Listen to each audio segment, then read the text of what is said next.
Breaking news out of Washington, autumn 2025. A leaked Department of Justice memo lands in journalists' inboxes just minutes before airtime.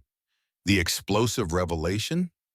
Senior Trump aides push prosecutors to find charges against James Comey or lose your careers.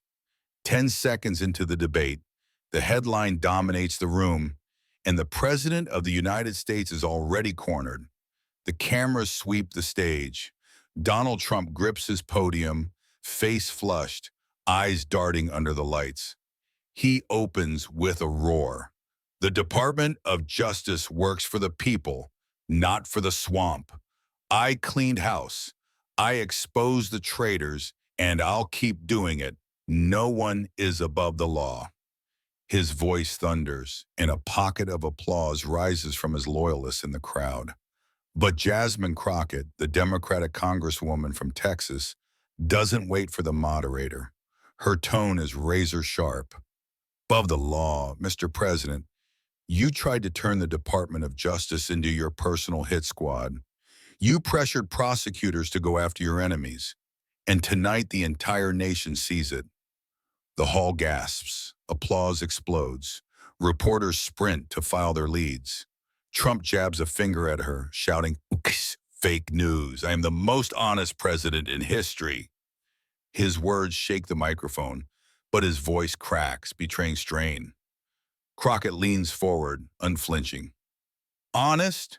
You've been impeached, indicted, investigated more times than any leader in our history.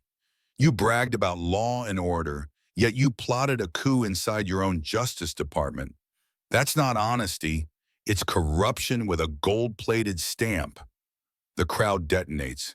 Cheers crash against boos, a storm of noise filling the hall. The moderator bangs the table for order, but his voice is drowned in chaos. Trump tries again, louder, desperate. The American people know the truth. James Comey was a criminal. The FBI was corrupt, and I had every right to demand justice. Crockett fires back like a prosecutor in court. You didn't demand justice. You demanded vengeance. You didn't protect the law. You tried to weaponize it. And tonight the mask comes off. The chant begins, first in one corner, then spreading like fire. Crockett, Crockett, Crockett. Trump's face hardens, his lips press thin, but the camera shows sweat on his brow. Crockett's closer slices the round clean. America doesn't need a president who treats the Justice Department like his private mafia. America needs the truth, and the truth is simple. The real coup wasn't in the streets. It was in your Oval Office. The second round begins under a cloud of frenzy. The leaked DOJ memo has detonated across every outlet, and the debate hall is no longer a chamber of discussion. It's a courtroom, a coliseum, a spectacle of power on trial. Trump leans forward, gripping the podium, his face red, voice surging with fury. This is all a witch hunt. I fought corruption. I rooted out traitors. James Comey and his allies tried to destroy me, and I stood strong for America. That's leadership. A wave of cheers from his supporters battles a louder chorus of boos. The hall splits into chaos. The moderator pleads for calm, but his voice drowns under the uproar. Reporters are on their feet. Cameras zoom tight on Trump's trembling fists. Then Crockett moves in, her voice steady, sharp enough to slice through the din. Leadership? Real leadership is protecting the Constitution, not bending it into a weapon. You didn't stand for America. You stood for yourself. You demanded loyalty oaths. You pushed prosecutors to hunt your rivals. That's not leadership, Mr. President. That's dictatorship dressed up as law and order. The eruption is seismic. Applause slams against the walls. Chants rise again. Crockett! Crockett! While Trump shakes his head violently, shouting over them. Radical lies! She hates America! She hates our justice system! His hands chop the air, but the noise smothers him. Crockett pounces. I don't hate America. I fight for it. You weakened it. You told the world justice is for sale, that prosecutors must serve your ego, not the people. You turned the Department of Justice into your stage show, and you nearly destroyed it. Trump slams the podium, his voice cracking. That's false. Everybody knows I'm the toughest on crime, tougher than any president ever. His words echo, but his tone falters, sounding less like power, more like panic. Crockett delivers the dagger. Tough on crime, you committed it. You tried to pull the levers of justice until they snapped. You wanted the DOJ to kneel at your feet, to punish enemies and protect your friends. That's not toughness, it's cowardice hiding behind a badge. The hall detonates again. Reporters shout live updates. Crockett accuses Trump of turning DOJ into mafia.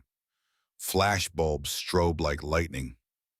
The moderator is lost, overwhelmed by the frenzy. Trump waves both hands, shouting, "I'm the only one who can save America. Without me, this country collapses." His voice breaks under the roar. Crockett strikes without hesitation. Save America? You nearly burned it. The final round begins with Donald Trump visibly shaken, his shoulders slump, his voice ragged, his words spilling like broken glass. This is all lies. The radical Democrats, the fake media, they're all in it together. They want to destroy me because I'm the only one who fights for you. His fists slam the podium, but the sound is hollow. The aura of dominance is gone. The hall vibrates with noise, boos, laughter, scattered cheers, but the energy has shifted. Reporters shout into cameras, broadcasting every second of the unraveling. And then Jasmine Crockett, calm, focused, commands the moment. Her voice cuts through the storm like steel. Fight for us? Mr. President, you fought only for yourself. You didn't protect the people. You protected your power. You didn't clean up corruption. You flaunted it. And now the entire nation sees the truth. Applause detonates. The chant surges again. Crockett, Crockett, Crockett. Trump shakes his head violently, his words tripping as he shouts, "No, wrong. I'm the most honest president in history." But his protest sounds brittle, almost pitiful. Crockett steps closer to her podium, eyes locked on him. Honest. Honest men don't order prosecutors to frame rivals. Honest men don't treat the DOJ like a family business. Honest men don't cry witch hunt every time the truth catches up to them. You call this honesty? No, Donald, it's corruption. And tonight, corruption finally has a face. The hall erupts again, louder than ever. Reporters race to blast the headline, "Crockett calls Trump the face of corruption." Cameras flash like a storm. The moderator's voice is drowned under the roar. Trump raises his hands, almost pleading. "I am the only one who can save America." His voice cracks, desperate. Crockett delivers the final strike, her words like a gavel slamming down. "Save America. You nearly destroyed it. You waged war on our allies. You mocked our soldiers. You tried to hijack justice itself. You don't save America, you endanger it. And tonight, America saw the truth. The real corrupt leader is you." The hall explodes into thunderous applause. Chants roll across the chamber like waves, unstoppable. Trump's face is pale under the lights, his eyes vacant, his figure diminished. Crockett stands tall, her presence unshakable, her voice commanding. She turns toward the cameras for her closer. America deserves